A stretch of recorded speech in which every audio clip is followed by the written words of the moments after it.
Dalam Bapa dan Putra dan Roh Kudus. Amin. Bapa di surga, kami mengucap syukur dan terima kasih. Engkau selalu mendampingi, membimbing, menuntun kami untuk selalu berusaha menjadi bijak dalam hidup. Memiliki tidak hanya legalitas, tetapi juga legitimasi yang kau berikan kepada kami. Terpujilah namamu, kini dan sepanjang segala masa. Amin. Para saudara, hari-hari ini di dalam politik Indonesia kita menemukan dua kata penting, yaitu legalitas dan legitimasi. Legalitas itu bisa dibuat oleh penguasa untuk membenarkan apa yang mereka ingin lakukan. Entah membuat hukum, buat peraturan, mengganti peraturan dan seterusnya. Itu legalitas. Nah, tetapi bukan hanya cukup di situ, orang punya juga legitimasi, ya. Dan ini jauh lebih penting daripada legalitas. Ketika secara hukum orang bisa dibenarkan, tetapi legitimasi, apalagi kalau legitimasi itu berasal dari Tuhan.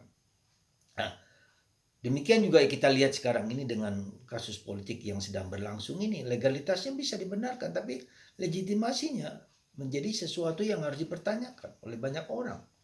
Karena proses-prosesnya yang tidak berjalan sesuai dengan nilai-nilai yang kita anggap benar. Itulah yang terjadi sekarang. Nah, hari ini dalam bacaan pertama kita mendengar bagaimana Yesus melanggar hukum karena pada hari Sabat dia dan murid-muridnya tidak boleh mengambil gandum, tidak boleh bekerja, tidak boleh melakukan sesuatu. Tetapi Yesus mengatakan bisa. Jadi hukum ini tidak abadi, ya, hukumnya tidak abadi.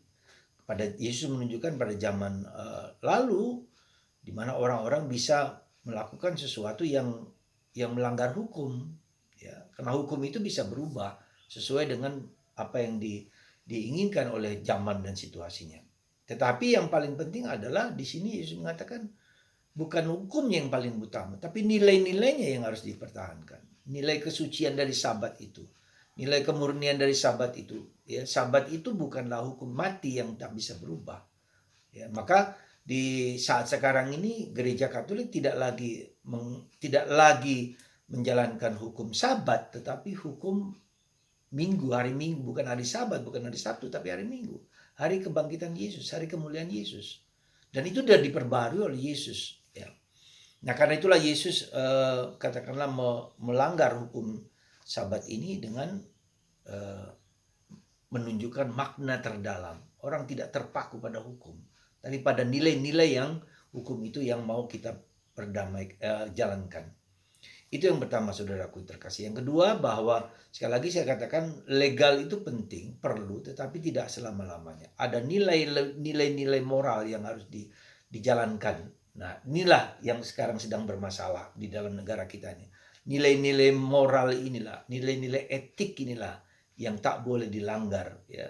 Tak boleh dilanggar dengan cara semena-mena.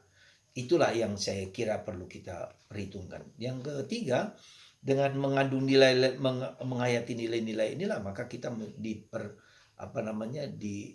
dilegalkan, mendapatkan legitimasi dari banyak orang. Ya, kita perlu mendapatkan legalnya benar, legitimasinya juga benar. Semoga kita semua memiliki legalitas yang benar, tetapi legitimasinya yang benar juga, berdasarkan nilai-nilai yang kita hayati. Dan legitimasi itu terungkap di dalam apa? Di dalam karisma, di dalam bakat, di dalam karakter orang tersebut, ya. Jadi karakter yang tulus, yang murni, yang jujur, itulah yang menunjukkan legitimasi seseorang. Dihargai dia bukan hanya karena dia orang sebagai hakim atau sebagai raja atau sebagai perdana menteri atau sebagai presiden, tetapi lebih daripada itu ada roh yang menggerakkan, yang menguatkan, mendukung orang tersebut. Maka mari saudaraku, kita mohon rahmat legitimasi dari Tuhan supaya saya tidak seperti contoh saya sebagai imam, ya, legalitas saya sebagai imam bisa, ya, karena telah ditabiskan, tetapi belum tentu legitimasi saya sungguh-sungguh bisa diterima oleh umat atau tidak. Ini yang menurut saya penting. Dalam bahasa kita disebut eh, apa namanya? Lupa saya persis namanya. Tapi yang penting itu adalah legalitas, ya, tetapi juga roh kebajikan, keutamaan, karakter, sifat yang harus kita miliki. Semoga Tuhan memberkati Anda dan saya sehingga kita bukan hanya karena legal kita sebagai romo, legal kita sebagai guru, legal kita sebagai bapak, tetapi lebih daripada itu. Tuhan memberkati Anda semua, Bapa, Putra, dan Roh Kudus. Amin.